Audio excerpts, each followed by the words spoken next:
Good evening, everyone, and welcome. My name is Molly Silberberg, and I run BAM's Humanities Programming.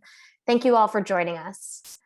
Tonight marks the beginning of our 17th season of Eat, Drink, and Be Literary.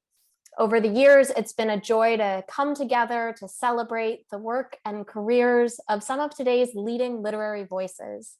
It was just about a year ago when we hosted the first Eat, Drink, and Be Literary of our 16th season with Ilya Kaminsky, which would be the only event of the series we'd be able to present last season. It's truly wonderful to be able to, at long last, welcome the wonderful Sigrid Nunez to BAM and to Eat, Drink, and Be Literary. It's also a pleasure to welcome back longtime series moderator Deborah Treisman. Before I go any further, I want to acknowledge the land that I am on today and on which BAM's physical buildings are located, which is the unceded land of the Lenape people. I acknowledge Indigenous stewardship of this land and honor the Lenape elders, past and present, as well as future generations. A few notes on tonight's program. In our Zoom webinar tonight, our speakers will be visible and audible, but audience members will not be. Tonight's program includes closed captioning, which you can turn on by clicking the CC button at the bottom of your screen. Many thanks to Christine for captioning this evening and for making tonight's program more accessible.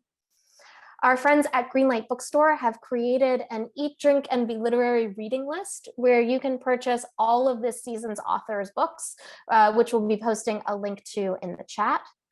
And we will have time for questions towards the end of the discussion. So if you'd like to ask a question, please do so in the Q&A module, which is also located on the bottom of your screen. While we can't break bread together tonight as we would have in the cafe, we did want to create an opportunity for you as audience members to get to talk with one another. All ticket holders for tonight's program are invited to a book club hosted next week with a member of Greenlight staff, where we'll be talking about The Friend. You can find more information and a link to RSVP in the pre-show note that contained your link to tonight's program, as well as in the post-show email to come and on BAM's website, and also posted in the chat. This series has always been made possible with the help of sponsors and partners. I'd like to thank our season sponsor, Bloomberg Philanthropies. To all of BAM's members and patrons, thank you so much for your continued support. Thanks as well to Great Performances, BAM's in-house caterer, for sharing recipes for a series of specialty cocktails with zero-proof versions, just for the virtual season for us to enjoy from wherever we're tuning in from tonight. And it is a great joy to partner and co-curate the program with my colleagues at the National Book Foundation. Throughout the year, they host a range of incredible programs that help bring great literature to a wide range of audiences across the country. I'm going to turn the virtual stage over to my colleague, Natalie Green, Public Programs Manager at the National Book Foundation, who will tell you more about this evening's program. Thanks so much, Molly. And good evening, everyone. I'm Natalie Green, the Public Programs Manager at the National Book Foundation.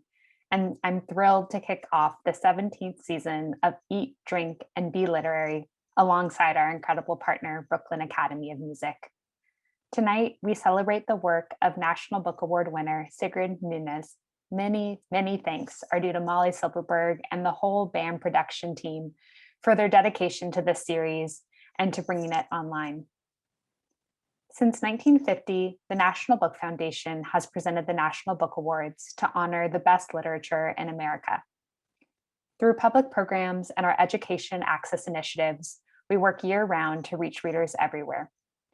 Over the past few years, we visited 40 states, donated 1.6 million books to children and families living in public housing authorities, and granted over $3.5 million to help fellow literary arts nonprofit organizations and publishers during the COVID-19 pandemic, alongside the Academy of American Poets and Community of Literary Magazines and Presses. If you're able to, please consider donating to fuel this work, which makes events and partnerships like this one possible. For tonight's event, I will introduce moderator Deborah Treisman, who will in turn introduce Sigrid Nunez. Sigrid will read from her work. Then Deborah and Sigrid will chat before we open up to a few questions from the audience. Like Molly said, you can submit those at any point during the conversation using the Q&A feature. Many thanks to our partner, Greenlight Bookstores, for book sales for tonight's event and for the entire Eat, Drink, and Be Literary season. And now I am delighted to welcome Deborah Treisman, the fiction editor at The New Yorker. She is the host of that publication's award-winning fiction podcast, the editor of the anthology 20 Under 40 Stories from The New Yorker, and the recipient of the 2012 Maxwell Perkins Award for Distinguished Contribution to Fiction. Enjoy the program. Thank you, Natalie, and welcome everyone to this Eat, Drink, and Be Literary home edition. I wish we were all in person, but it's an honor to be here tonight to introduce Sigrid Nunez, a winner of the Rome Prize in Literature. Nunez is the author of 8 novels, including The Friend, which won the National Book Award in 2018 and was shortlisted for the International Dublin Literary Award. And most recently, What Are You Going Through?, which was a New York Times Critics' Top Book of 2020.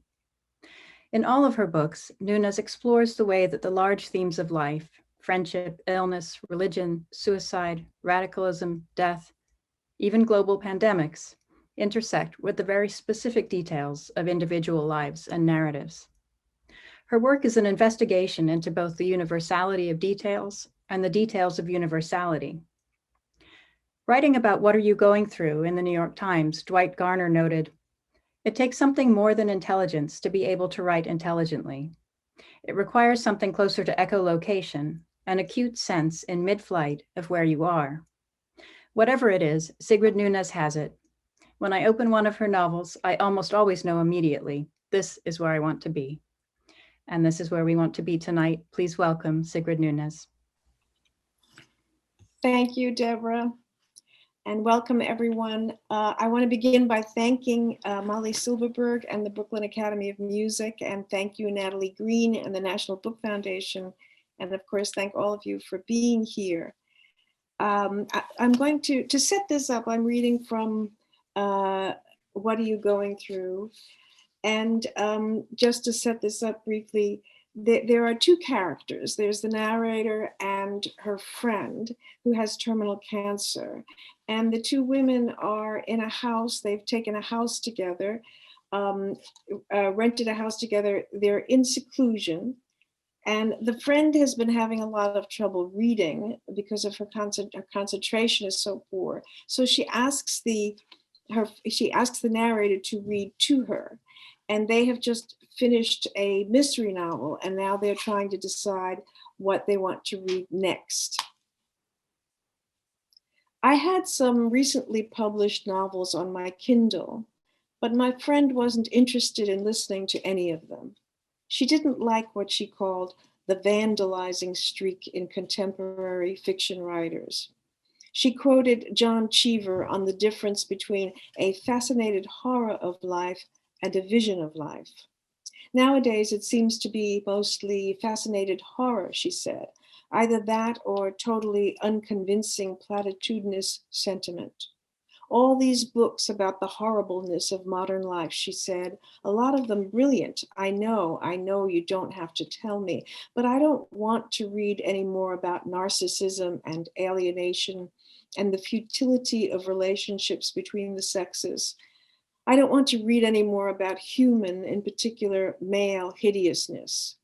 Whatever happened to Faulkner's idea that a writer's job was to lift people up? How Faulkner chastised the young writer of his day. He writes as though he stood among and watched the end of man. He writes not of the heart, but of the glands. It was out of fear that the writer wrote this way, Faulkner said. The fear he shared with every other person on earth, the fear of being blown up. But it was the writer's duty to rise above such fear, Faulkner said. Valor was what Faulkner was calling for that day in Stockholm in 1950. And then a return to the old universal truths, love and honor and pity and pride and compassion and sacrifice, absent which, Faulkner warned, your story will last but a day. Fine words, really fine words, but of all the ways of looking at a writer today, as a knight in shining armor strikes me as probably the most far-fetched. Another time, my friend said to me, "You'd think it would be easier to leave life if you could convince yourself that everything was horrible and the future was totally bleak. But I can't bear to think that I'll be gone and the world won't go on, infinitely rich, infinitely beautiful. Take that away, and there's no consolation." I myself, as I told my friend now, have always been haunted by a scene from an old movie I once saw based on the lives of the Bronte family. One of the sisters, who knows she's dying, says that because she's always been afraid of life, she doesn't so much mind leaving it.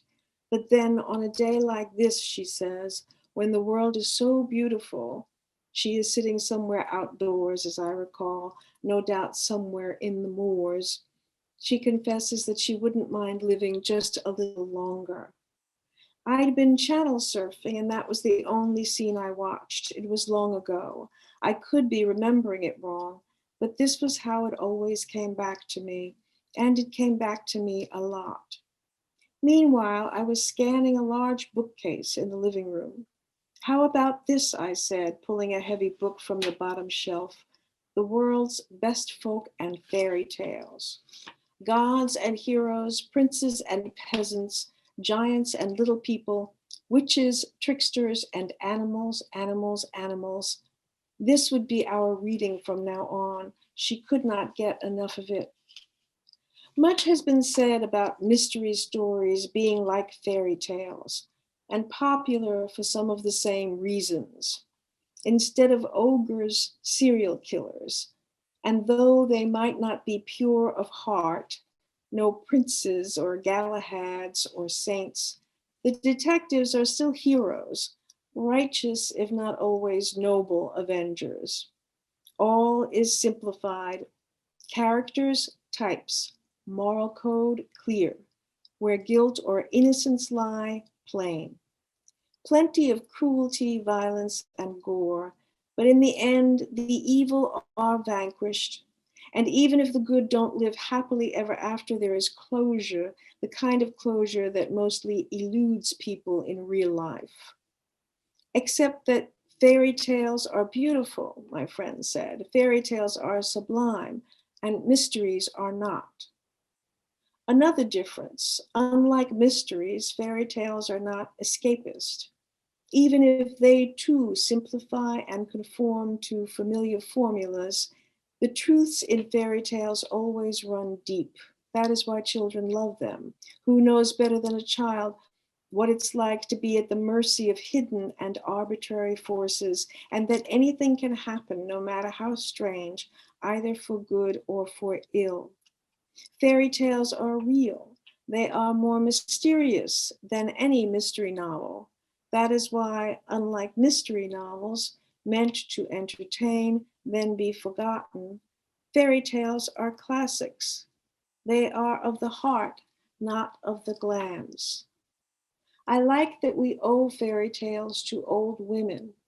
When the idea came to people to collect those of a given region, they began by taking down the tales told by its crones.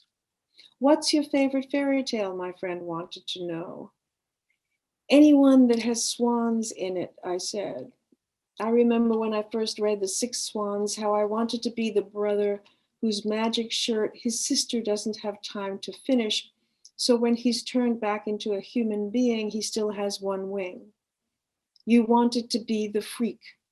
"Well, I didn't think of it that way. Maybe just the different one," I said, "the one who gets to keep part of his swan being." That appealed to me.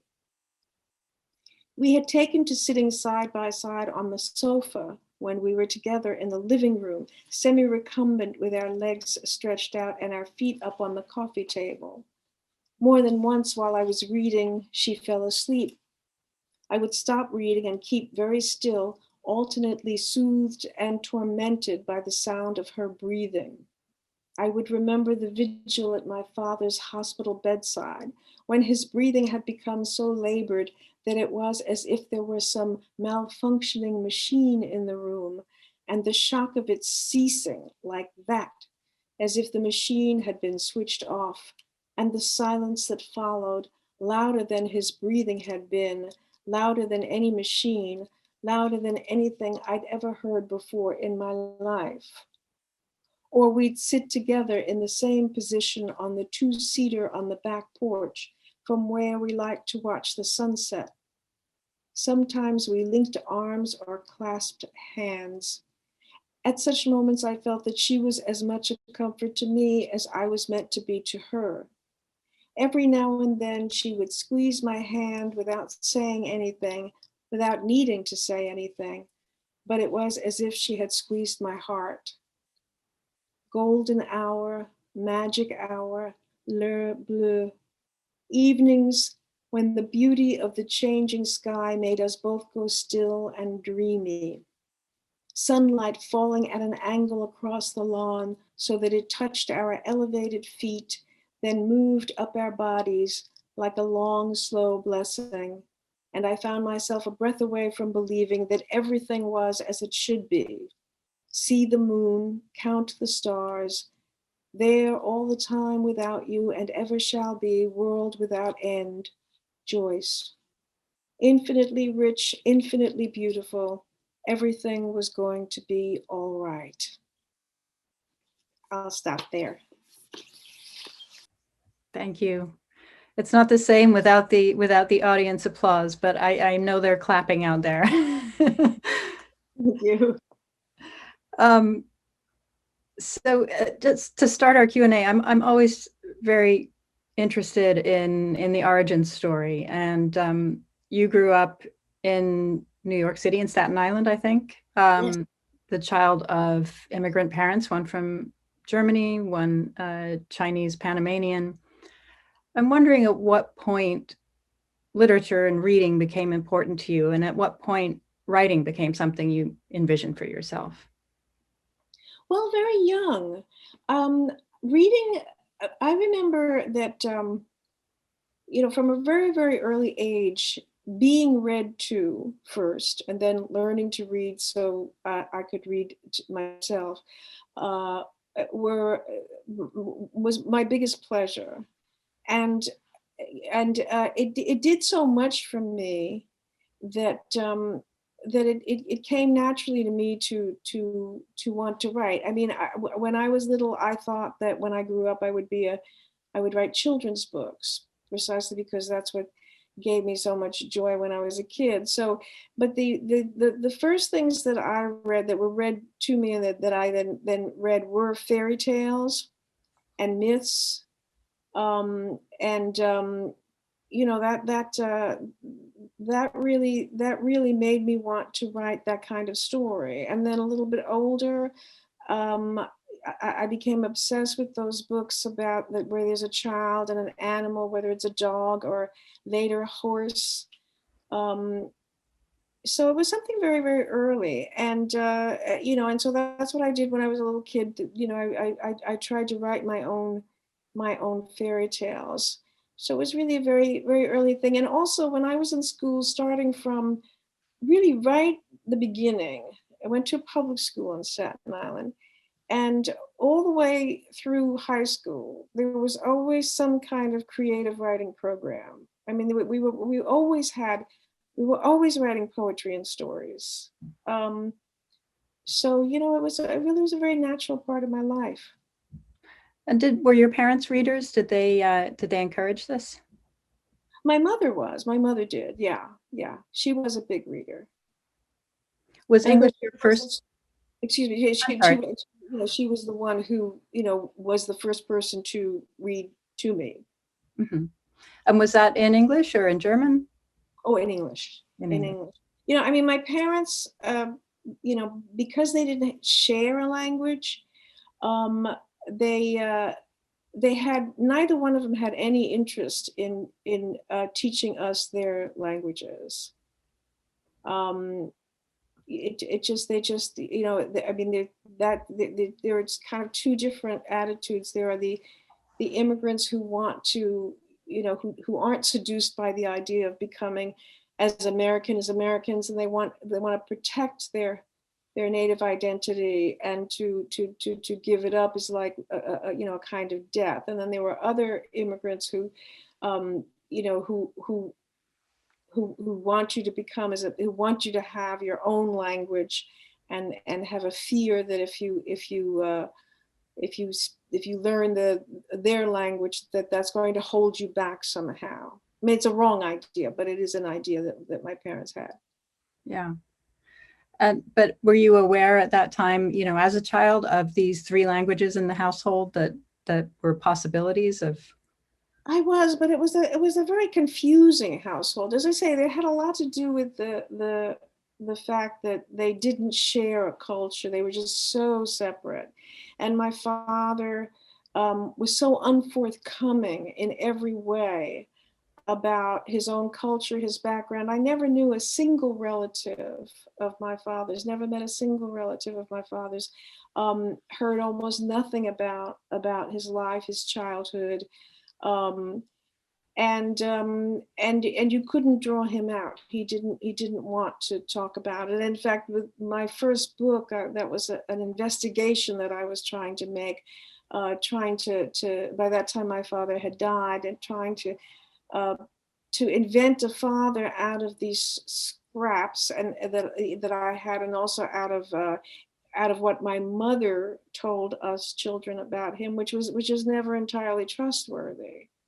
So really, the household was really dominated by my mother, and our upbringing was, and my early reading was, and that's one of the reasons why my earliest reading would be Grimm's fairy tales. Yeah. And that first book, A Feather on the Breath of God, which was this exploration of your family, it's your most autobiographical book, right? Oh, yes. In fact, yes, the first book, if the first book were to be called autofiction, that would not be wrong. In the other books, there are parts, there's always some autobiographical elements, but for the most part, everything is invented. And do you feel like what turned you away from that direction? Was it just there was this one story of your parents that you needed to get out, and then you weren't interested in that kind of exploration? Well, I think that that the reason why most first novels are autobiographical is because so many people do have exactly that need to get something, to work through something, before moving on to other books.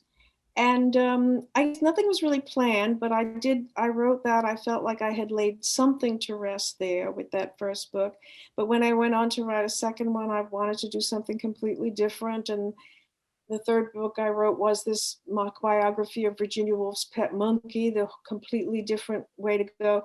And then with the book I wrote after that, it was kind of split. Again, there's a first person narrator, and she's a writer, and she's wondering what she should write about next. And she connects with this woman Rowena, who served as an army nurse during the Vietnam War. And then that's what the book becomes about. I was never a nurse, never in Vietnam. This is all something that I made up. And so it wasn't really a question of moving away from that, from autofiction. What happened was, I mean, you always, as you know, you find the form, the right form for the material, the story that you want to tell. And it was when I finished writing The Friend that I thought, oh, this is the same narrator as my first novel. This has got huge similar, the same narrative, it's the same voice, it's the same sensibility. But as I say, I didn't realize that till it was finished. And then with the most recent book, What Are You Going Through? I was aware from the beginning that it was, again, that narrator. So that's the autofictional element in both of those books, even if what I'm talking about are events that didn't actually happen to me. The narrator, her consciousness, how she looks at the world, what she observes, what she thinks about something she read, why she's decided to tell you this particular anecdote at this point in the story. Those I completely identify with that. And we the narrators of the first book and my most recent book and The Friend, all of those narrators share the same consciousness and sensibility, and that is my sensibility. And is there a kind of comfort level in writing with that voice? Is it easier than the other books? I'm not sure if, well, there is a comfort level, definitely. There's something about, because it's a voice, I guess, that I didn't feel like I had to find. I feel like I was just, able to speak, and it's become easier, I guess. But it isn't, I guess it's hard for me to say, because it's hard for me to, I mean, the first book, being a first book, was so hard to write, and it was so hard to find that voice. And I don't know if my comfort level doesn't also have something to do with simply having had the experience of writing 8 novels. Right. Because I do think that although it is always hard, and it's supposed to be hard, anything worth doing, really, this kind of work is going to be hard. But I do think that a writer becomes more fluent, or at least that's true for me. I shouldn't speak for all writers, but it was certainly true for me that as I kept writing and books kept happening, that it was always hard, but I did feel that I became more fluent and more comfortable with writing anything. Mm-hmm. There's in the passage you just read, there's a line says, I've found certain traditional elements, or that certain elements of traditional fiction, plot and character development, and a certain kind of narrative structure just aren't adequate for what I want to do as a fiction writer. Is that you? And if so, what elements aren't adequate for you? What is it that you want to do differently? Wait, this came from where? From what you just read. Oh no, you know what? I'm sorry. I've made a mistake. That actually came from an interview. I have a different quote from what you just read. That came from an interview with you. So I'm wondering what of those elements aren't useful for you, and what direction you want to go. I guess what I was trying to say is that, as I said before, you have to find the form that enables you to tell the story you're trying to tell. And for the kind of story that I wanted to tell, like I say in these 2 most recent books, I could not imagine it as a traditional realist, even if it was still in the first person, certainly not a third person story. It just, it wouldn't have happened that way. If I couldn't tell it in this form, it wouldn't have happened.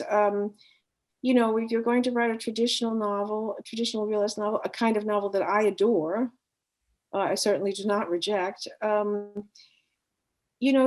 are rules. You can't, that there has to be a certain kind of connective tissue, for one thing. Mm-hmm. And that connective tissue is something that a lot of writers really hate to write. Okay? That's, but you can't just, it can't be collage-like. That's a different form. And so, you have to have a certain kind of structure and a certain kind of character development, for it to work well, for it to work for the reader, who is your main concern.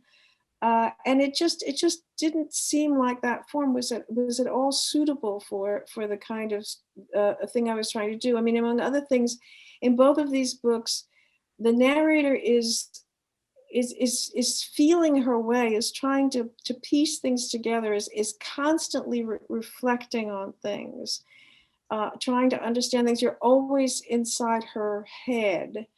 And you just cannot write a traditional novel like that. But that was where I wanted to be. I wanted it to be, to use this term of Javier Maria's, literary thinking. This idea that yes, there's a story, there are characters, but as he put it, I have that in my work, he said, but I give myself the freedom to stop at certain points and digress and give a meditation or a reflection or even a rant, a certain kind of, and that was really what I was after. I needed all that kind of freedom, Yeah. in order to do what I wanted to do. Are you thinking about the reader when you're writing? Well, that's a very hard question because although I don't have, I don't think of the reader in terms of, well, is the reader going to like that, or well, that won't work for the reader. Readers hate that sort of thing, or and I certainly don't have some person in mind. But I think if you're going to do a good job, you always, every minute, have to think of the reader. It's not about you. It's always about the reader. And so my idea is, I think of the reader as someone that there's someone out there. I'm writing, and it's for someone's eyes and mind. And I want that person to be someone who is as intelligent as I am, and who likes to read the kinds of things that I like to read. So someone who likes to read, first of all. And I say that bit about it, as intelligent as I am, because it's a famous piece of advice. Never make the mistake of thinking that your reader is not as intelligent as you are. And if you try to keep that in mind, you will stop yourself from being too explicit, and also from talking down to the reader, having, so I have that idea of an ideal reader in that sense, but I try not to be too influenced, and too anxious or too influenced by the idea of what readers think, what I should write, what I think that readers want me to write, or want anyone to write, let's say. I like what you said. Because I also think that the greatest piece of advice for writers: write what you want to write, not what you think others want you to write. Right? So that I think is really important. Yeah. I like what you said about not being too explicit, because I respond best to stories and novels that make me do a bit of work as a reader, that make me make leaps.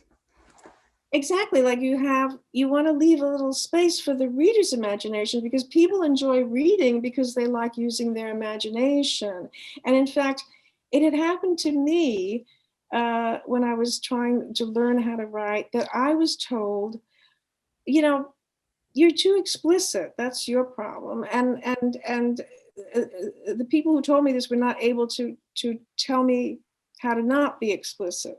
So what I decided to do was, I decided to try to imagine a reader who was not as intelligent as I was, but who was actually much more intelligent than I was. And therefore, every time I came to a point where I was writing and I'd think, well, is that clear? Is the reader going to get that? Or do I have to? And then I would think, oh no, that reader, she's a genius. I don't have to be too explicit. She will get it. And that helped me train myself out of being too explicit. And I told myself, and then if it so happens I haven't been explicit enough, then someone will tell me that before, if it's going to be published. Someone will say, well, I have no idea what you're talking about here. You have to explain this. No one's going to know. And that didn't happen. So it was exactly that. I mean, it's such an obvious thing, error that a writer would make, and which is why we need editors to be too explicit. That's just it's, because you, it's not because you think the reader is stupid, but because you really want to be understood. Mm-hmm. Mm-hmm. The line from what you read that I was thinking of is this one. I don't want to read any more about narcissism and alienation and the futility of relationships between the sexes. I don't want to read any more about human, in particular male, hideousness. And that makes me wonder if those are trends you see in contemporary fiction that you're tired of. Well, it's been a long time since that has been prevalent at any rate. I was thinking, I reread something by Elizabeth Bishop, that fantastic piece called In the Village. And she remembers, because it's a memoir story, she wakes up in the middle of the night, the church bell is clanging, the neighbor's barn is on fire, and in her house there, she's a child, but there are a couple of aunts and uncles and grandparents, and they're all running around. And they keep sticking their head in to check on her. And then her younger aunt, as she says, sticks her head in and says, "Go, you can go back to sleep. The men will take care of it." And I stopped and I realized, it sounds outdated. It sounds quaint. That line, "the men will take care of it," because now you mentioned men in fiction now, and it's some kind of criticism or denouncing. I mean, that idea, and I realize that I don't often see now men written about in a noble, or even a decent or responsible lie. I mean, that it just really struck me how that jarred me to come across that sentence and what it was saying about our society right now. That a phrase like "the men will take care of it" reads funny now. Now, it wouldn't in real life. We heroicize our first responders, most of whom are men, obviously. But I'm talking about in fiction. That line you wouldn't write it now. Right. Isn't that sad? Well, on the other hand, you could say the women will take care of it. And what would your response be? Well, in that particular situation, of course, the truth is the men went and put out the fire, the women stayed home with the child. I mean, that's what happened. Yeah. I mean, it isn't that, it's not that simple. You can't just say, well, what if the women, well, they didn't take care of it, is the point. But I know what you're saying, of course. Yeah. I mean, it's a 2 steps forward, 1 step back problem, I think. I was, as I mentioned, I was talking earlier today to a former student of yours, Weike Wang, and she mentioned that you once said to her that there's nothing to write about except death. That's the only topic. And your 2 most recent books have certainly dealt with the idea of death. Is that something you feel you're going to go on focusing on in fiction? I do. I think when, to hear you say it like that, there's nothing to write about that. It makes me sound like a ghoul, I don't think Weike intended that. Yeah. But yeah, I mean, we were talking, Weike and I, and I think what I actually said was that, after a certain age, the only subject is death. But I do think that in some ways it is the only subject.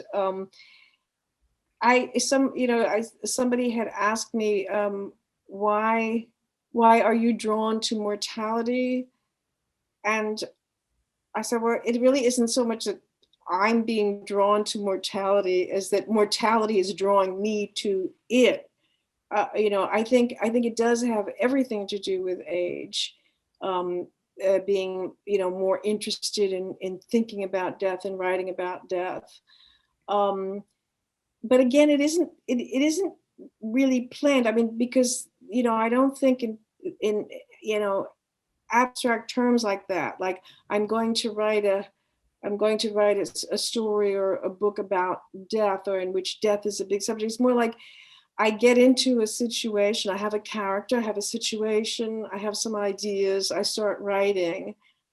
And inevitably, because so much of my writing in these books in particular is that literary thinking, this is where my mind takes me. So really, I think it's just that, and it's true that I can't, I can't imagine death, writing about death, something about death. I can't imagine writing anything that didn't have something to do with it. But what I'm working on right now, it's less focused on dying than the other two. I mean, because in The Friend, it really was somebody did commit suicide. So there it was. It had to be written about. And in what are you going through, someone is dying of cancer. And so, of course, much was going to be said about death and grief and mourning and the meaning of death, and trying to look at that question of if we're going to die, then why are we here? Writing about death is of course a way of writing about life. I think one of the reasons why I want to write about death is because I think it is an ideal way to write about life. And also, it is that distinguished experience. It is probably the thing that people most fear. So it couldn't be a richer subject. But as I say in the book I'm working on right now, there's less, at least so far. I really don't know what's going to happen, but so far it's not such a death haunted book. It's interesting, since in the last year we've been surrounded by illness and a lot of death, which I'm sure you've been asked 100 times now, but makes me think back to your novel Salvation City, which was about a global pandemic. And I wondered if, came out 10 years ago or more than 10 years ago, I wondered if having written that and researched that and thought about that prepared you in any way. Well, I think it did. I think it did, in the sense that I knew it was going to happen. I was about. I knew it was going to happen, and what I didn't know was whether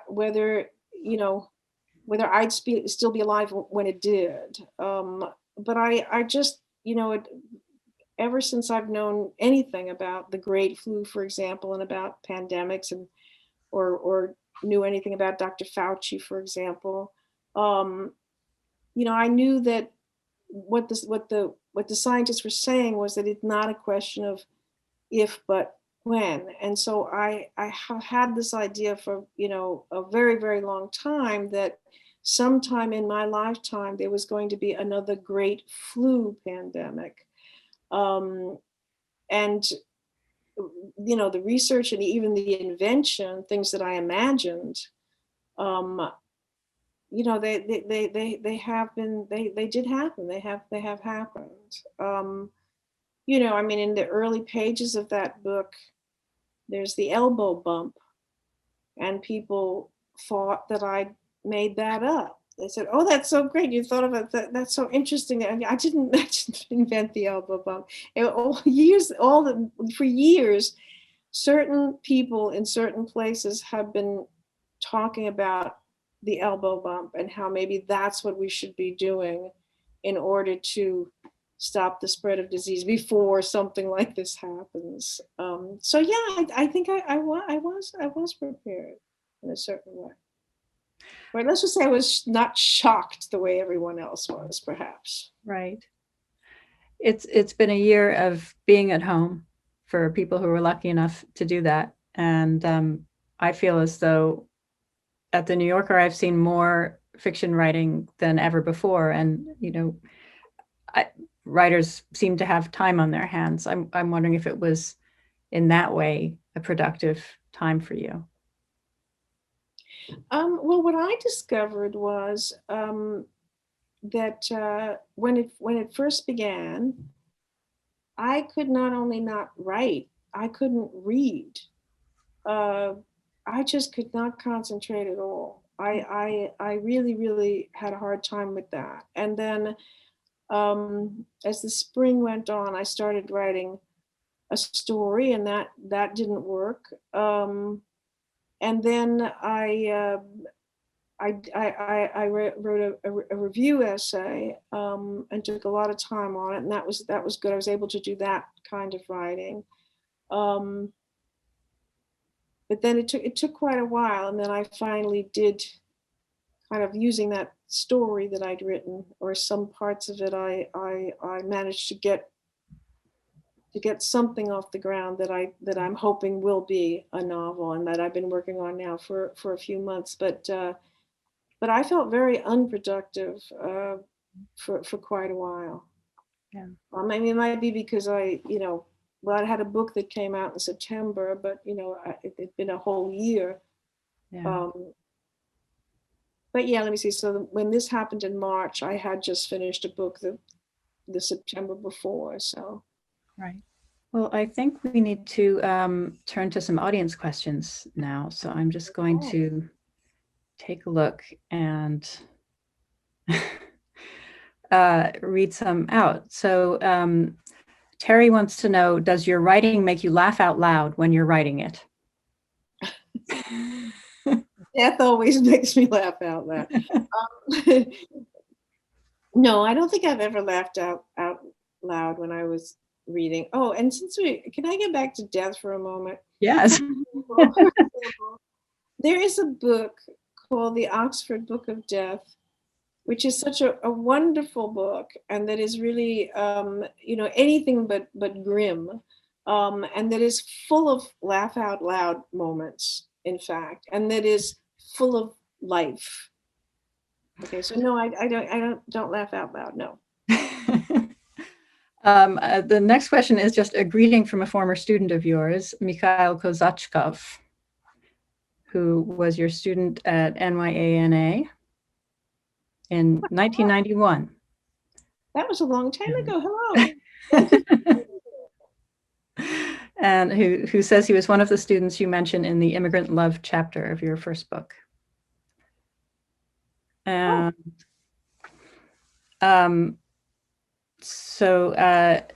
Nora would like to know, there's such a constellation of quotations in your work, Joyce, Faulkner, Bronte, etc., and that's just from tonight's reading. What leads you to collect and quote so many other writers in your own fiction? Well, I don't really collect them. What happens is in this book and the last book, the narrator is a writer, and does a lot of thinking. As I say, these are very reflective novels, and so what happens is that something's going on, and she's thinking about it, and just as this happens to be when I'm writing. And she remembers something that somebody that she read said, and that is appropriate for that moment, and therefore quotes it. So that's really the only excuse for doing that. It really is a reflection of the actual writing that I'm doing. The literary thinking, and I don't know what those quotes are going to be beforehand. I don't have a bunch of quotes that I then kind of slip in. It's really about thinking of something, remembering something, and then later I will look it up to check it, to fact check it, to make sure that I didn't imagine it, or that I have the right quote, or the right person, or whatever. But that's just something that comes along with it's part of the process. So someone called Elizabeth is wondering, when you were talking earlier about being in the mind of your narrators who are the same, and allowing yourself space to rant. And she's wondering, is that akin to what Virginia Woolf does in Mrs. Dalloway? And if not, how is it different, your technique?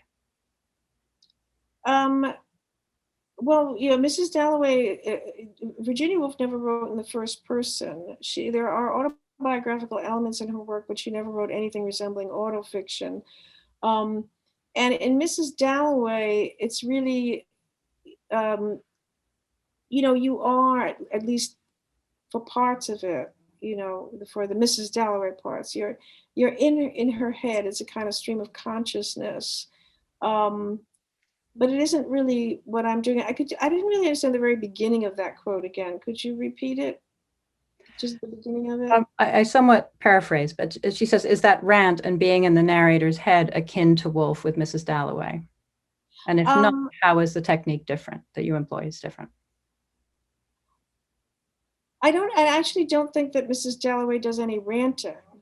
I don't think, it's not, I wouldn't call that ranting. Who does a lot of ranting in this kind of thing would be Philip Roth. Mm-hmm.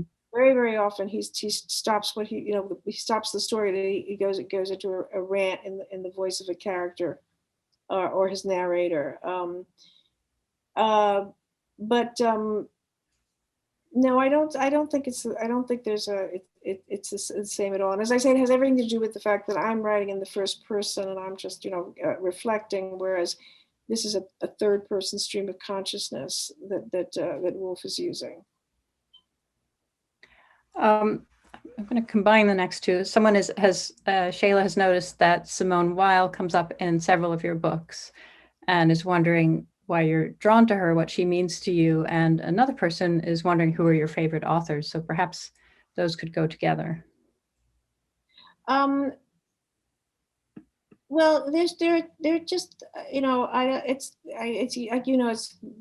Simone Weil was a major thinker, and it's a hard and a very complicated mind. So it's hard for me to sum up why I'm drawn to her, why she interests me.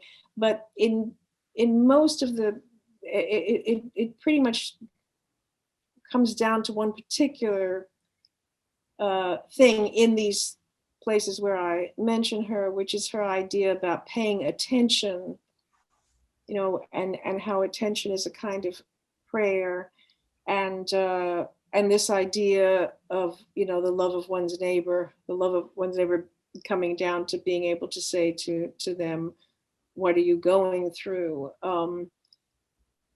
But as I say, I can't really talk that much more about it. It's just too big a subject for right now. But I wouldn't even call her like one of my favorite authors.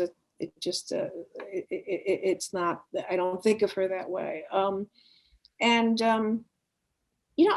People ask this question a lot about favorite writers, but I don't really have favorites, and I'm always kind of shocked that people even can come up with favorites, because as soon as you mention like one or two, like all these other ones that that you leave out, and it gives too much weight then to those. I mean, I like most writers, I read all the time, and I like so many writers. I've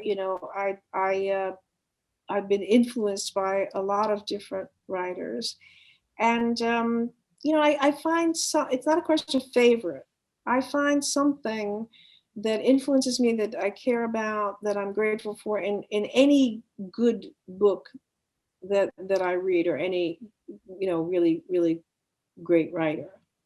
So Mary Beth says, you mentioned earlier how as a child you loved to read a book with an animal such as a dog.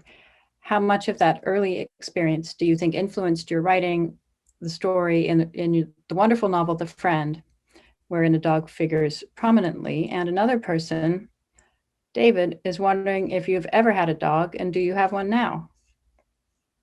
Well, I don't have one now. I don't have any animals with me now. I have had dogs in my life. I had a dog that I actually made a mention of, made a character in The Friend, who was half Great Dane, half German Shepherd, and now I forget the name that I gave him. His real name in real life was Kunak. I changed his name to protect his identity, but Bo, I called him Bo. I called him Bo. And anyway, he was a very important dog to me. But yeah, absolutely. I really do think that your reading as a kid influences you a lot. And books about, animals, or the bond between a child and an animal, I always found incredibly poignant and beautiful. So so definitely that influenced my wanting to write about Apollo, and how I wrote about that dog.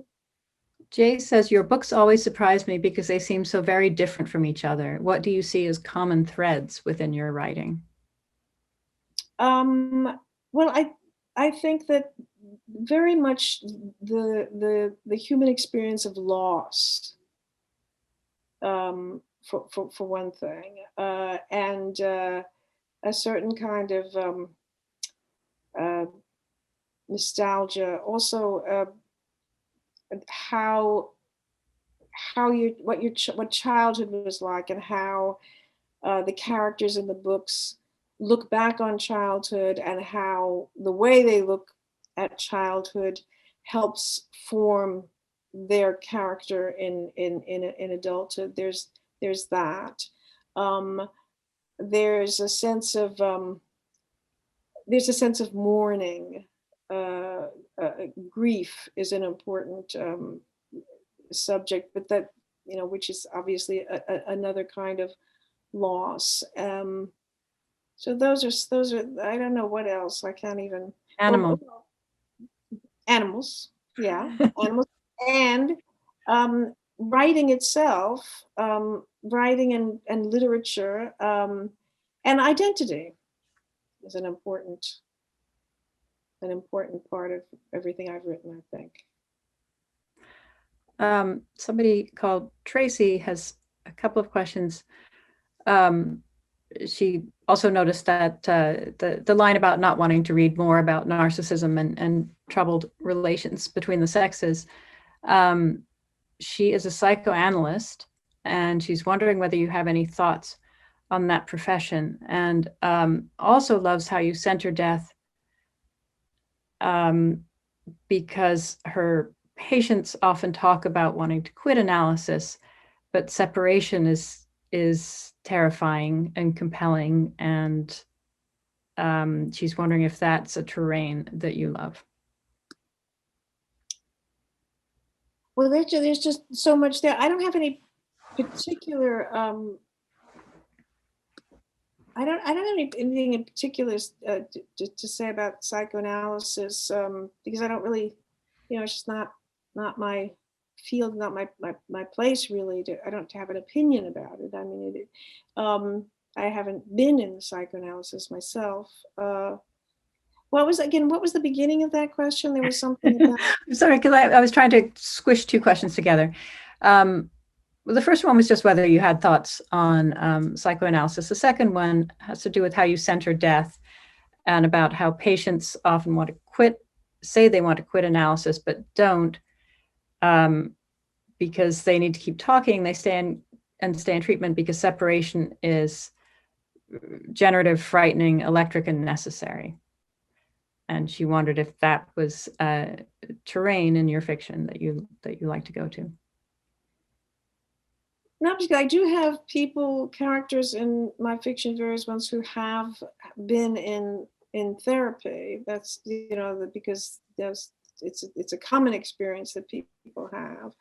But I don't really, and we talked before about the centering death. Yeah, I don't have more to say about that, I don't think. I think you have much more to say about it. It's going to be in the next many books. It's true. But maybe it has to come out in some other form. Ingrid asks about aging as a theme in your work, and what are some of the things that you read in books or see in films that get it wrong? What story would you like to read about aging that you haven't seen yet? I don't know. I can't really think of, offhand, what gets it wrong. I mean, particular things where aging is gotten wrong. I think I would like to see, you know, more aging dealt with in a more you know, more authentic or honest way, less cliched way or something. I mean, now I'm trying to remember who I'm quoting here, but somebody who said, well, wouldn't you know it, aging turns out to be really interesting, or, well, the one thing aging isn't is boring. And that really is true. And I think that it would be great if that were better understood. You know, I think aging, you know, as a subject, you would think about it as something off-putting, like death as well. You know, a downer or something. But it really isn't, and it is extremely interesting and not boring. And I think that it's again, it's like, as I say, people are terrified of death, they're terrified of aging, but it is this shared experience, and therefore I think something very, very rich, and something that if it's done well, it really gives you a way of connecting to other people. So I don't know. I mean, that's as much as I could say about that right now. It's another one of those huge questions. Yeah, well, it reminds me of the line in what you read about people going to the old women for the fairy tales, for the stories that matter. Yes. That they were the repository of, yes, the stories. So thank you so much, Ingrid. I think we've reached the end of our time. Thank you. Really appreciate it. And I just wanted to quickly pop back on and say thank you both so much for this wonderful conversation, for kicking off the season for us. And there's a few notes that are going into the chat about further ways to engage with Sigrid's work and to be in conversation with each other. But for now, just thank you all again for tuning in, and have a great rest of your night. Thank you. Thank you so much. Thank you, Deborah. Thank you, Molly. Take care.